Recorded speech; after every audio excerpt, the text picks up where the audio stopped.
मित्रों, मैं अपने वीडियोज में जिन किताबों से जानकारी लेता हूँ उन किताबों को आपको पढ़ना है तो यहाँ पर क्लिक करें और यहाँ से आप सीधे फ्लिपकार्ट और मिंत्रा से इन किताबों को डिस्काउंट में देश के किसी भी कोने में मंगवा सकते हैं, तो तुरंत मंगवाएं। मित्रों, आप सभी को शौर्य दिवस की बहुत बहुत शुभकामनाएं।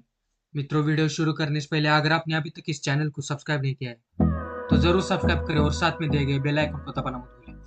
बाजीराव पेशवा की सेना में एक महान योद्धा थे जिनका नाम रणझुंजार सिद्धनाथ था।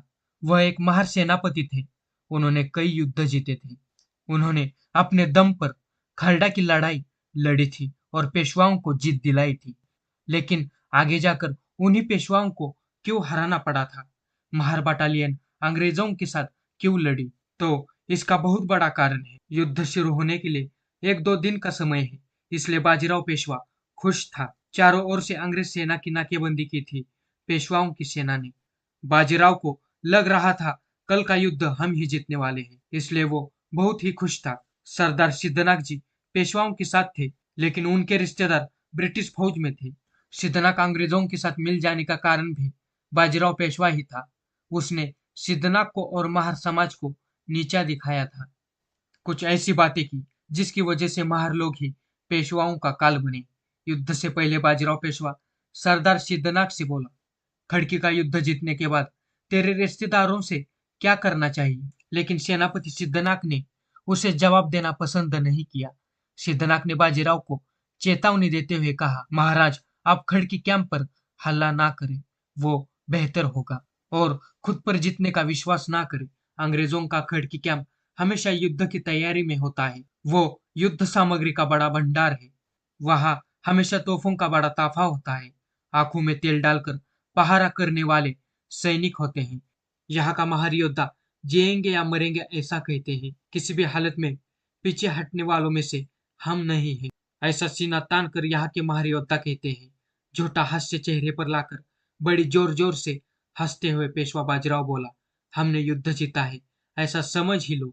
तेरे रिश्तेदार उस जगह पर हैं, उनका मृत्यु में नजदीक से देखने वाला हूँ। वो बच गए तो उनके गले में मटका और कमर पर झाड़ू बांधा होगा, समझ ही लेना। इन बातों से सेनापति सिद्धनाथ का सर हिल चुका था। क्रोध सीने में नहीं समा रहा था, आंखों से अंगार निकल रहे थे।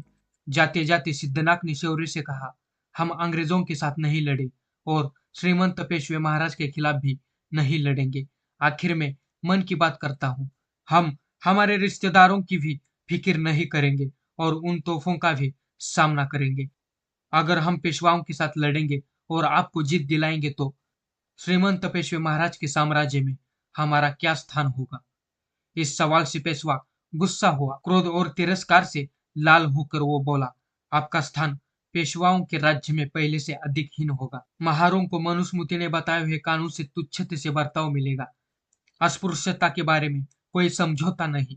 आज या कल महार हमारी तरफ से नहीं लड़ेंगे तो धर्म विरोधी काम किया ऐसा सोचकर आपको और आपके साथ आपके बीबी बच्चों को हाथी के पैर के नीचे कुचल दिया जाएगा, या फिर आप सभी का शिरच्छेद करके आपके सिर का बॉल बनाकर गोल टेकड़ी मैदान में खेला जाएगा।